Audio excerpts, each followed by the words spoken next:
All right, everybody, what's up? This is me. I am here to talk about Black Mirror's episode, Black Museum, which is the last episode of season 4, episode 6. It is beautiful. I think every black person should watch it. Okay.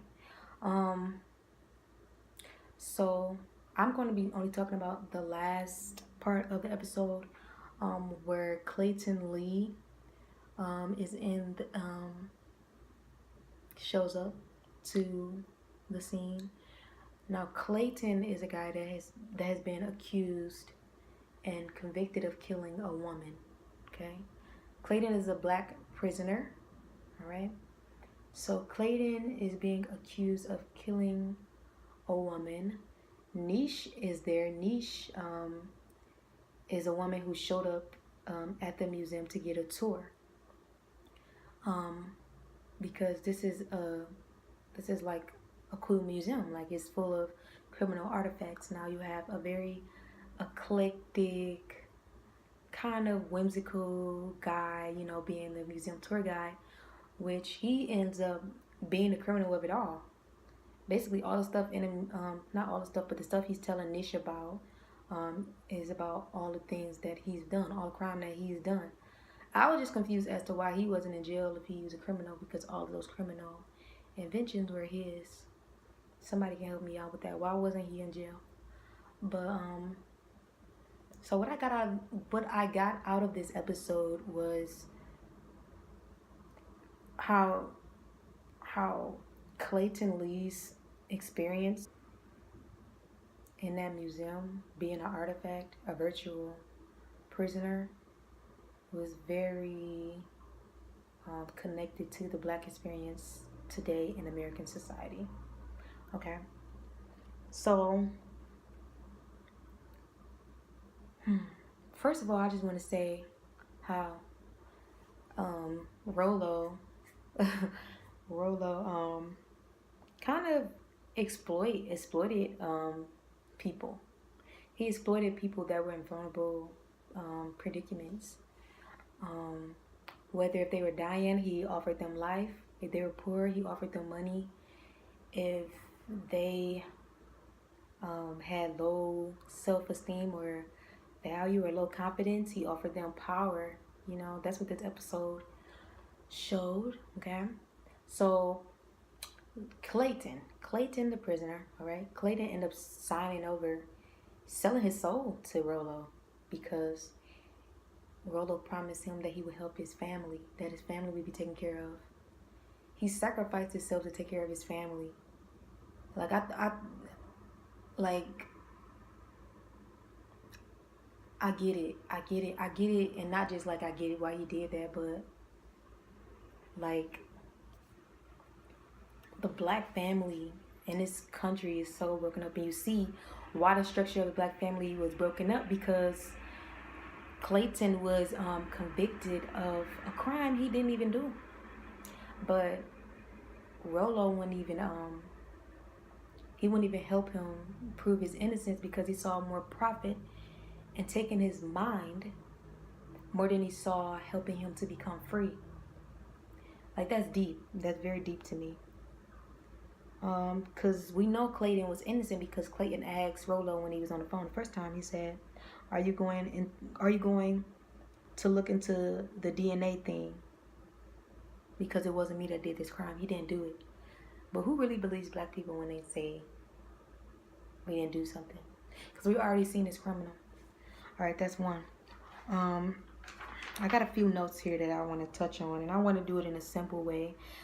This is my first review video, but I'm so moved by this episode.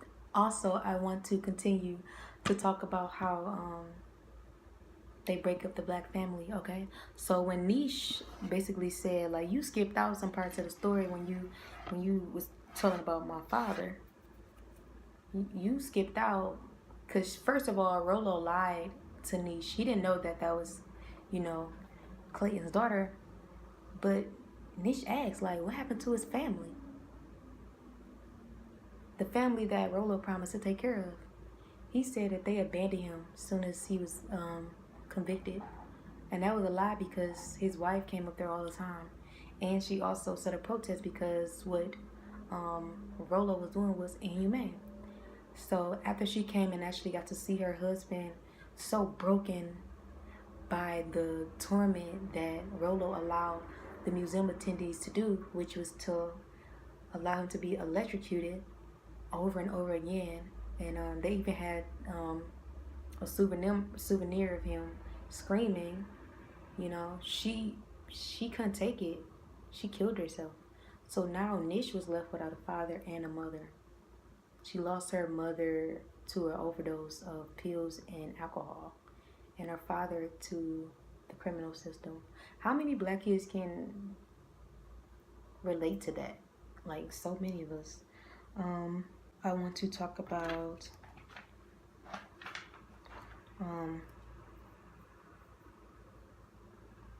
how, like, being in a black body can feel imprisoning sometimes.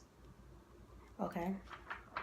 It can feel imprisoning sometimes because there's so many negative stereotypes about stereotypes and prejudices about you, you know, that were already preset before you were even born into this society. You know what I mean? So I wrote in my notes, like, this idea that if you're born into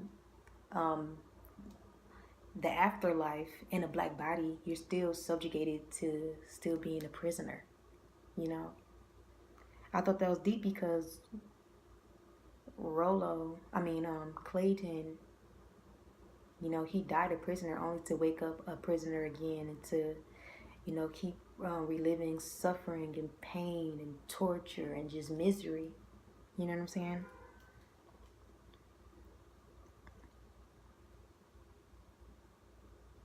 All right. And also this idea, though, that even though Clayton survived,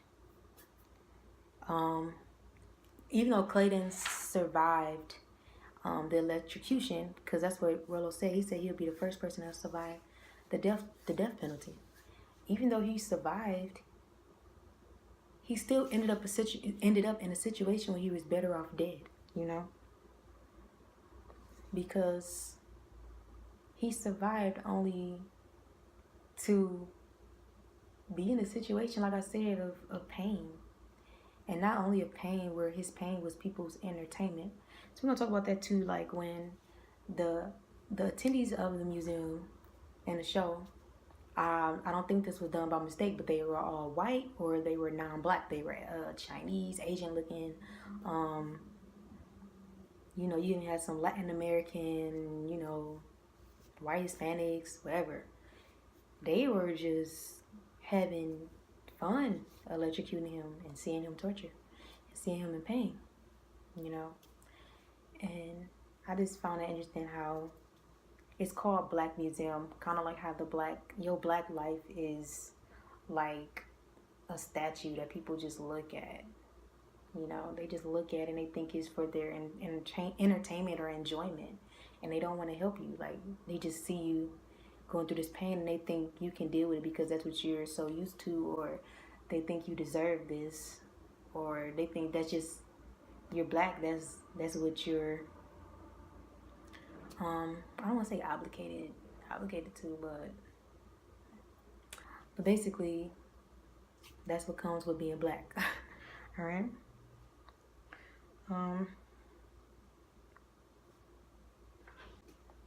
This was interesting too. When Rollo, the museum director, he started losing people, like losing attendees and guests to his museum because of all of the protests, which Clayton's wife had done to kind of like probably shut that shit down because it was messed up. It wasn't a large population of people coming to visit. So the people that were coming to visit were closet racist people. Like, they was paying him extra so that he can electrocute him longer, which was way illegal.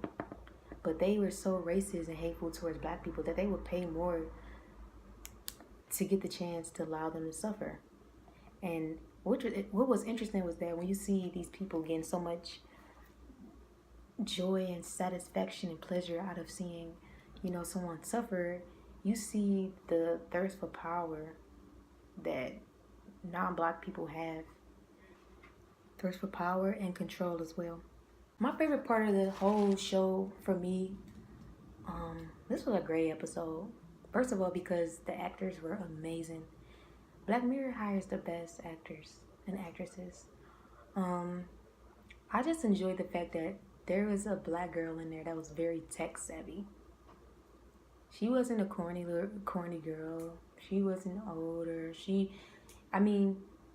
just looked like me. She looked like one of my friends, but she was tech savvy. She also, what was deep though, which I think is a message, she studied her enemy. Because you notice all of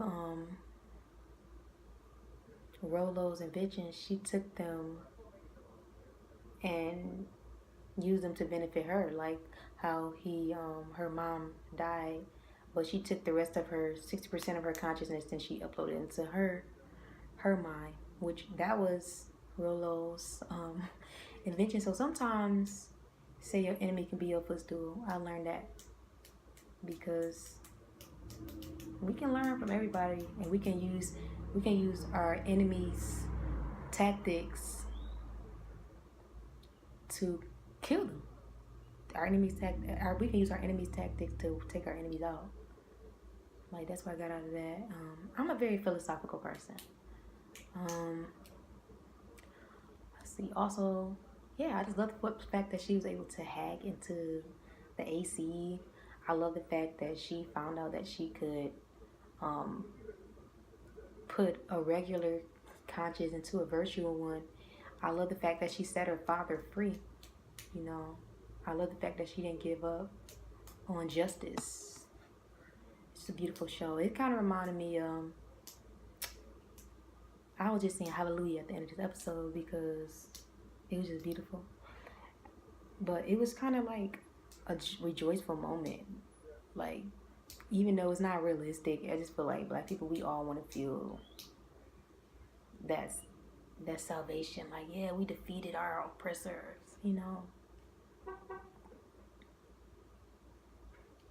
That's like probably the best feeling in the world. And